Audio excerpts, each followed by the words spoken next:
Today, we have an incredible guest on the show, someone who truly embodies strength, resilience, and faith. Steve McKinney is a best-selling author, fitness coach, and Brazilian Jiu Jitsu black belt dedicated to helping people age strong and live healthier lives. As the owner of Fitness and More Incorporated, he has helped countless individuals transform their bodies through his unique 3W approach to fitness. And why is he on this podcast? Well, Steve is also a church pastor, integrating faith and mindset into his approach to wellness. His book, The Gospel of Fitness, breaks down the science of strength training and nutrition in a way that's practical, sustainable, and life-changing. Well, Steve, welcome to the podcast. Oh, it's great to be here, Joy. Thank you for having me. I'm excited about being here and talking about this stuff today. So Steve, you've had quite a journey from converting your garage into a gym to becoming a personal trainer, a fitness business owner, and author alongside your ministry. So could you share a bit about your background and how you came to blend your passion for fitness with your faith and your ministry work? Absolutely. So for me, I just always loved lifting weights. I mean, I talk about this in the book, but my grandfather bought me a set of weights when I was 9 years old from a place called K-Mart. Now, if there's any I older used to pastors, work there. I was going to say that not a lot of people know Kmart, but some do. And so I always get a laugh out of that when I mention it. But there was these plastic weights that he bought me. And I went home and bought this book by a guy named Franco Colombo, and I lift weights 6 days a week. I'm 9 years old. I'm not making any gains, but I'm loving it. I'm just loving it. And so then we fast forward, I lifted weights for a long period of time. And then I wasn't walking with the Lord at the time, but both of my parents got sick when they were younger. My father passed away at 49 from cancer. My mother died at 49 on Christmas morning. She died in my arms. Now, the interesting thing about that is her dying words were, serve Jesus and tell your brother to serve Jesus. And so at the time, I didn't even know what that meant. And I was trying to go back to church at the time, and it just didn't work. There's a point in time where, we hit that rock bottom moment. I was on my knees. I remember exactly where I was at. And I just said, Jesus, I've heard a lot about you, but I don't even know if you're real. But if you are, would you show me? And nothing happened at that moment, but just was driving to work a few weeks later, and I knew something had changed. Mm-hmm. And that was kind of the beginning of the journey. And then from there, what I did was one of the local gyms had closed. And so I converted my garage to a gym. And back then I had monthly members. Now, you have to remember, I'm right in the middle of a residential area, and I go to the city and I get a business permit, so a business license, and I got 50 members a month coming into my residence, and my neighbors are not happy at all with it. But Who's taking anyway, my parking spot? exactly. What I noticed though, the one thing that I noticed, people would always ask me questions. Hey, how do I, can you set up a routine? How do I lift weights like this? What about a diet? And so I kind of thought, I think this might be better as a personal training studio. So back then there was a magazine called Muscle and Fitness, and they had in the back of it, they had post office boxes where you could buy things. And I sent $5 to this place in California and got my first personal training, how to become a personal trainer book. And I just devoured that. And so then what I did was I kept records of all of my clients and what they did and how long they would last. And then I developed a system with that. Now, in the middle of that, when I had the monthly memberships, one of my members was a Christian, and he brought, we would have faith questions and things like that. And so then I started going back to church. And from there, I would lead small groups. I would lead Bible studies. And the next thing I know, by just a very weird set of circumstances, I'm running a church. And I'm like I had no plans on doing that, but I felt like I was called to do it. And I also felt like I was still supposed to do my gym as well. And I've done that for a long period of time. And the beauty of it is it's a great avenue for evangelism. There's a lot of people who come to the gym now go to church. And there are people from church who need to get in shape. And so I help them with that. So that's kind of the background of how everything took off. That's fun. I'm glad you have that connection there still, and you're still running the gym, because that's not the path for everybody, but every pastor needs a place where you're involved in the community. on There's no some question. level so that you're running into people that aren't Christians. No, you're absolutely, And and sometimes logistically, that's hard to make that happen. it really is. And with the overwhelming jobs that we have as pastors, for me, it's really important to do that. I do see some local pastors who just are inside the church and the church alone. Mhm. And that is not healthy. It is just not healthy, I don't think. I think you have to have friends outside of the church, and you have to have, non-Christian friends. For me, the beauty of it is my personal training gym is connected to a jujitsu school that I run with my son. And there are tons of people that are non-Christians that are in there. And so I have this great opportunity to share faith. And I never force it, but when it's available, we just run with it. And yeah, it's just a fun place. For me, exercise is medicine for my brain. It's medicine for my body as well. But I have to do it. It keeps me sane. Yeah. And just a side note for our listeners too, make sure you have something that has you regularly running into people and spending time with people that are not believers. Yes. For some of us, that's the PTA at our kids' school. And like for me, I had to be really intentional about it because my business, I run from my home office. And Yeah. my church, I run from my home office, my role in the church. And I don't have kids. I don't have a spouse whose coworkers I'm running into or anything like that. So I had to think about how am I going to make sure that I'm actually meeting people Yeah. outside of just people who are just believers. And has it worked out for you pretty well like that when in what you're doing? So what ended up working out for me for a while is that I was part of a great spin studio. I would go to spin class 4, 5, 6 times a week. Unfortunately, the place I was part of closed. And the one that I transferred over to was not a good culture fit. So I haven't really found the next groove yet. It was kind of an interesting thing of finding a place where you're with people who are not believers, but that the culture is not so overwhelmingly Toxic. toxic. And I decided that the place I had transitioned to, really wonderful people, they love each other, they loved me.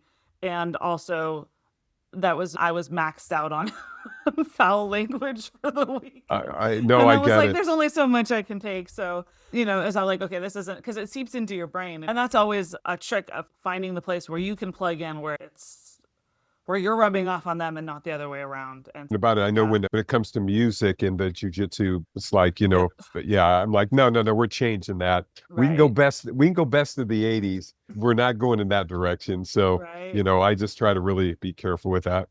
Yeah, well, this is especially for me, I'm very much an auditory learner. I'm a musician. And so music kind of seeps in the back of my brain. And the place I had been at before, if they had an explicit playlist, it was marked that way so I could avoid those ones. Yeah. And Yeah. and this place, it was not, that was just not the culture. And that's okay. That's their culture. That's, Uh-huh. it's not my job to go in there and change them. But I was also like, this is not replenishing me anymore. No, I totally agree with that. For me, I can have control of that, but there are Right, times when I'll go in and I'm not running the class and I'm like, yeah, I'm out today. right. So I totally Yeah. understand that. It's one thing to be in for one class, drop in, and it's something else for that to be someplace you're spending 5, 6 days a week. It's Absolutely. a totally different thing. Yeah. But what's funny is I have a list of people that I'm texting about church, and Easter Sunday tomorrow is the day we're recording this, the day before Easter. And a couple of the names are people that I met in spin class from Love it. before because they knew I was a pastor. So eventually people start talking to you about stuff. They do. One of the things, like if I'm in an airplane and I don't want to talk to someone wants to talk to me. If I want to talk to someone, they ask me what I do. I'm like, oh, I'm a personal fitness trainer. If I don't want to talk to them, I go, yeah, I'm a pastor. That usually ends the conversation right there. Unless you're on a really long ride and then eventually they come back. And You so what's that betcha. like anyways? Yeah. So in your book, The Gospel of Fitness, you talk about aging gracefully. What does that mean to you? And why do you think that's important for pastors and ministry leaders, especially? I think in our space, we have a lot of pressure. If you look it up, there are I think it's 2 in 3 pastors have mental health issues, emotional Mm. health issues because of the pressure that we go through. And Did so, you say and 2 and 3? 2 and 3, yeah, you Wow. can, and so I feel that a lot personally. You just notice that there are times that I'm like, I'm just over. This week was a horrible week. I was telling you in the pre-interview, just a horrible week, horrible. And it was really, really stressful. I take on a lot of people's, I'm very empathetic. So it physically makes me sick. It does. But I think to answer the question is have to learn to allow ourselves to be human. And we also have to learn to realize that we can't be everything to everyone. I really think that's important for us to remember. But, you do what you can.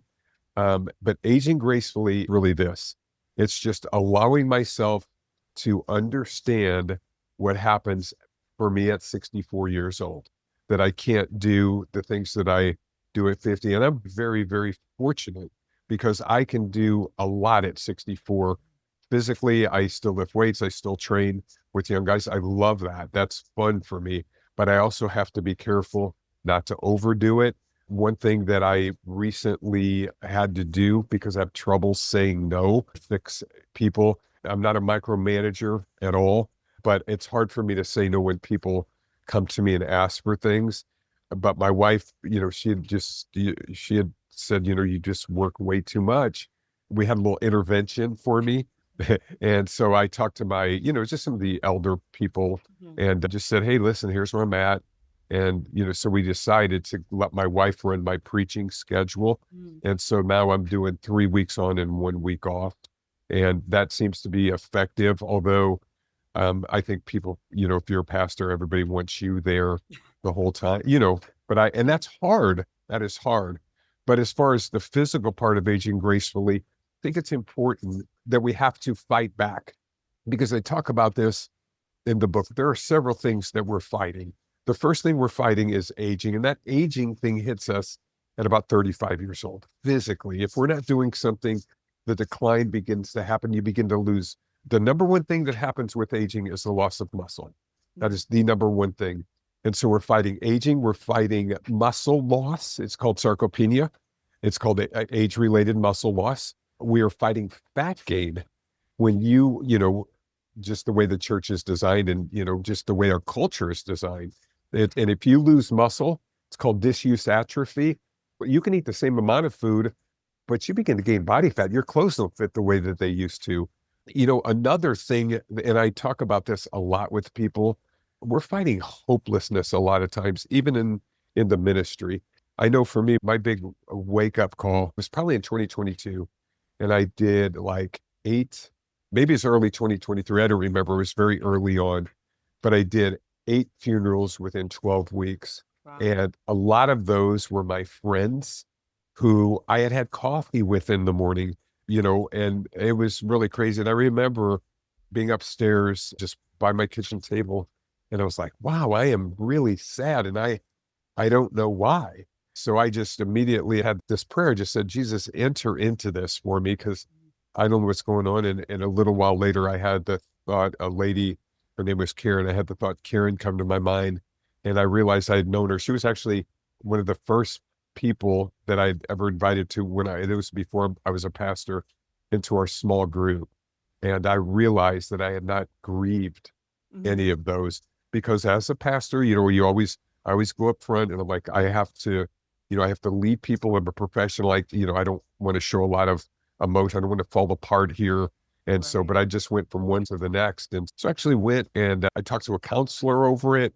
I'm like, hey, I don't even know how to do this. And so I allow myself to grieve. I think that's part of treating yourself gracefully as you age. I think it's part of treating yourself gracefully at any time, but just to allow yourself, hey, you got to grieve. You have to go through these things. I know it's very difficult, at the end of, I do 2 services on Sunday and I am always wiped out after. I am just absolutely wiped out after those. And so just allowing and that is so hard for me to do. Like I should be able to do these and, other people can do them and I can't. And so I give everything I have to every one of those in the prep and the whole 9 yards. So I think just being aware of what's going on and not just grinding through, trying to be in the moment, try to remember that relationships matter, that the church isn't mine, it's the Lord's. I'm serving there, all of those things. But it's so easy to miss that, especially when you have 1,000 people plucking at you. You know what I mean? Mhm. It's really challenging there. So yeah, that's my just some thoughts on aging gracefully. And I think I'll add to that. I think that, and I write a lot about this, is understanding how to treat yourself physically, because the physical aspect it adds to the mental, there's a spiritual, it's connected. Mhm. With what I do, it is connected. Everything is connected together, physical, spiritual, emotional, and it is. And so the beauty of how I set the whole thing up, and I'm sure we'll talk about the 3W approach, but that's the beauty, the efficiency of how I approach it. So those are my thoughts on aging gracefully. I was thinking about, you said all those things are connected. And this week I had like a weird schedule. I had jury duty. It was just a week. And so some things were kind of disrupted here and there. And I didn't get most of my normal walking in that I've been trying to be more intentional about. I love a good walk, even better if there's sunshine, but even if not, I don't care. Get all these good things. I was finding myself, like the first day, it wasn't such a big deal. And the second day, it was okay, well, I'm having trouble sleeping because my muscles are like, he didn't take me out today. Yeah, and yes, then, you're right. No. and I'm sitting down to have my quiet time and I'm having trouble focusing as I get throughout the week. Jury duty is actually kind of stressful when you're like, am I getting called? Am I not? Do I have to cancel all of my coaching appointments next week? What's Yeah. happening? But I was realizing like I was feeling all these, like it's impacting spiritually, it's impacting mentally, emotionally. And I'm like, okay, Saturday, today, something, I have to move my feet. Yes, I agree. I love the outside walk.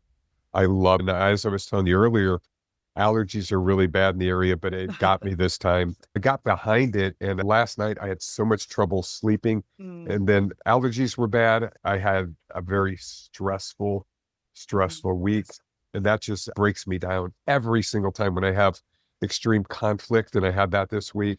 I get sick every time, which frustrates me to no end. So yeah, it's quite a challenge. yeah, and just being aware of how all those factors they impact our body and how our body's impacting everything else because that lets you at least set some guardrails or at least know what's happening. For me, I know kind of what my alarm bells are.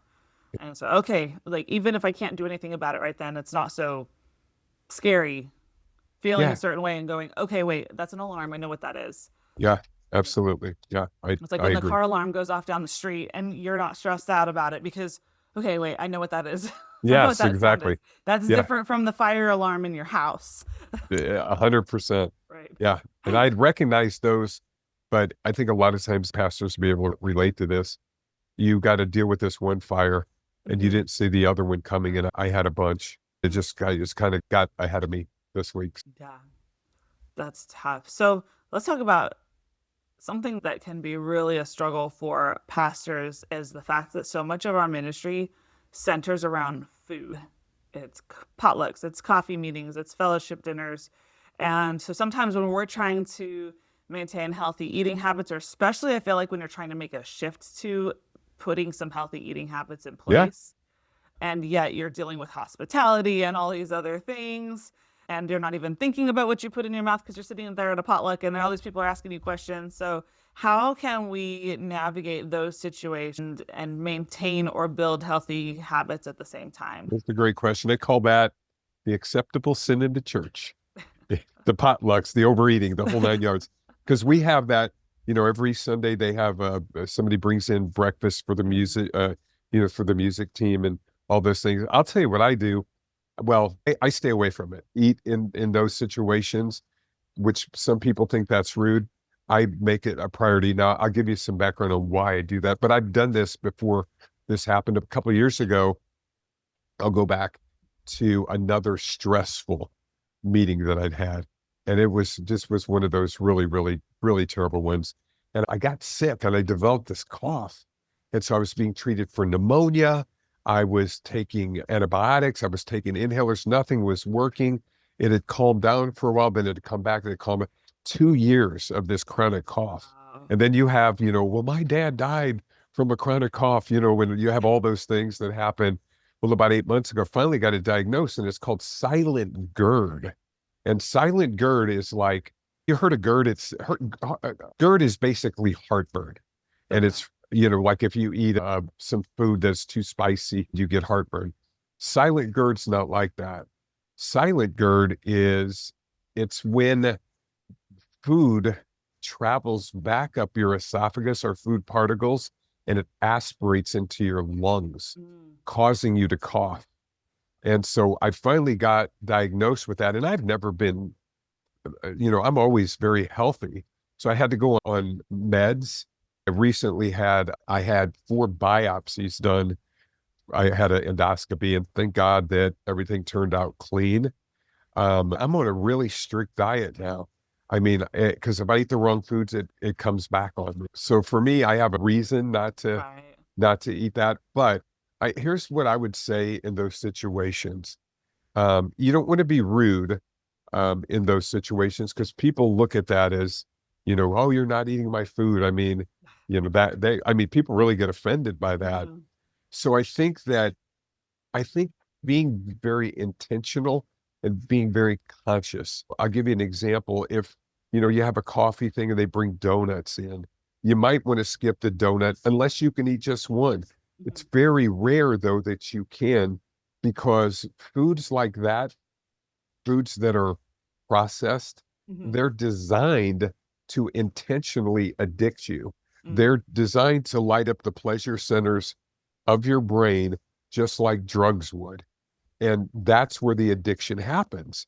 And so I'll have clients that come into my gym, and some of them will be very, very overweight. And I will tell them, listen, here's where you're at. You're addicted to these particular foods. You're addicted to soda. You're addicted to potato chips. And the question always is, well, can I just cut down? And I always say, listen, if I have a person that comes in and they're addicted to crack, and they ask me, can I just cut down? The answer is no, because Mhm. addiction is the same across the board. Right. It still goes into that pleasure center and that addictive part of your brain. Now, the problem with food as opposed to drugs, you can quit those drugs completely, right? You can't But go you've cold got to turkey on food. correct, you have to eat.